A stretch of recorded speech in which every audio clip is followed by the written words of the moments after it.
Hello, ladies and gentlemen. Welcome back to another episode here on African Confessions. The following story that you're going to be listening to, it comes from a translation of a message that one of our sisters received, and the translation reads like this. Hello, how are you? This is how I met this man whom I thought was from Malawi at that time, and I did not know that he was from Zim. I was older than he was. That was why I ended up doing each and everything that I did to him. It was in 2006. I was working close to this other platinum mine here in Rustenburg. So this guy, he was an immigrant from Zim at that time. He was lying almost to everyone that he was from Malawi. So whilst we met at that time, I was still very young. I was working as an admin clerk, and I really wanted to get rich like fast.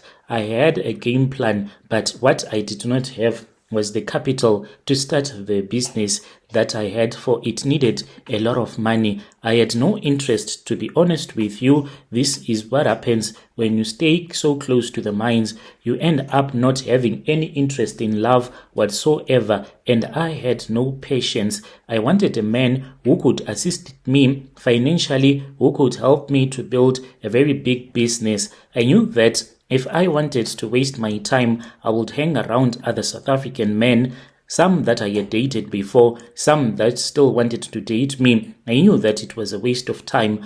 Only a guy that was non-South African could push me to the place where I wanted to be. Truly speaking, I wanted a man who was an honest man. I did not care if he was married or not. I just wanted a man that was not as stingy as our South African men, whom I could use as a step ladder to go to the place where I wanted. So there was this guy. He was someone that was good to me at all the times, and I liked the fact that he did not drink alcohol, even though I was drinking alcohol at that time, like heavily. I was a heavy drinker on weekends. I had chosen a man who did not drink because I wanted to have that form of control. I was the one who was supposed to do things in the relationship that I won't allow him to do. He would want to go to a tavern with me, and I will say no, but I will turn around and run away from him when he was sleeping, and then I would go to the tavern, always fighting. But the man, he admired me and he loved me. And he liked me because I was South African, and that I ended up using against him. I convinced him after I had heard him saying that some of his workmates that were foreigners, the way that they had legalized themselves was by marrying South Africans, and it was his opportunity, dating a woman that he loved, that we could go get married and then he can have his own papers.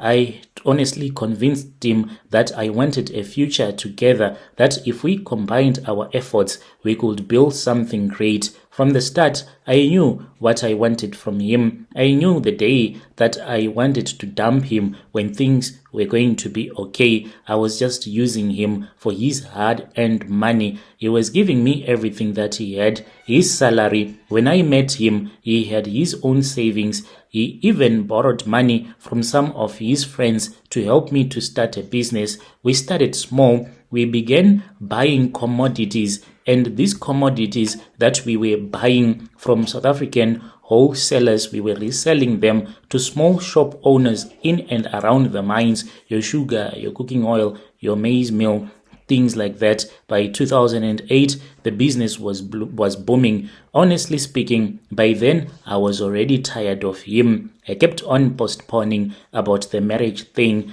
That nonsense, I was never going to do it.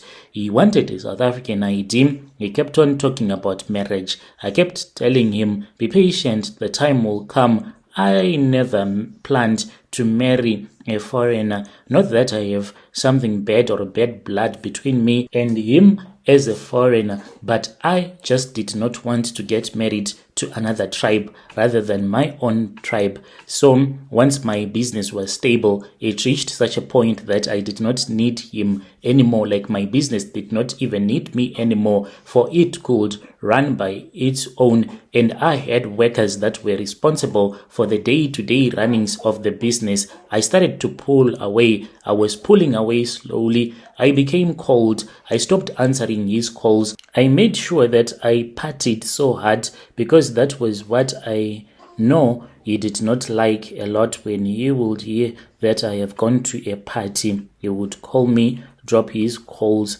and then one day I told him the truth. I was at a party, I was tipsy, and that is what all alcohol will do to you. When you are like really tipsy, you can say your mind. I don't love you. I don't love you. I never did. I was just using you when I'm kunkwane. I watched as his face crumpled. He did not even scream. He did not even curse. He just stood there.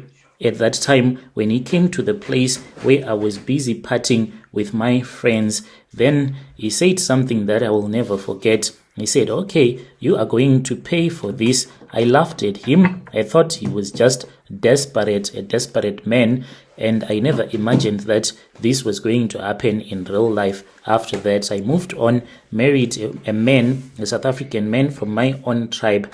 I had the money and everything was so perfect until my first child, but this was like my second child because before this man had married me, I had another child with another man. So when I fell pregnant, I felt that something was not okay. And when I had my child, a boy was born and the boy was not okay. Even up until today, the boy is not okay. Then we had our second child, and then I had a girl. A girl was not okay, born with no fingers on her right hand. That was when I started to feel uneasy, always keeping my kids indoors. By the time that my third child was born, a boy who could not even walk, I knew that something was wrong, and I really do not know what is wrong with me because my baby girl, the other one that was born without her fingers, she is losing her sight slowly. I truly do not know. I am searching for answers. I have gone from doctor to doctor looking for an explanation. They say that it might be genetics that are playing part. I have turned to traditional healers. Truly speaking, I have traveled from across South Africa searching for someone who can break this curse, but I need someone that is from Zim. I was once taken to a Sangoma very deep in Venda. This man was from Zim but married in South Africa, and that man looked at me and he said, "I can't help you, for this man has passed away. You did not take his money only, you took away everything from him. His children right now, wherever they are living in pain because of what their father did." It seems as if this man, he was crushed and he returned to his country, committed suicide. It's like a curse is following me. If the curse was only following me, I did not mind. What hurts me is that the curse is following my kids as well. I need help. I don't know how to fix this mess. Dear listeners, right there was a message that was sent to me by one of our sister who gave us this translation. Strange things indeed, they do happen in this world. Can you just imagine?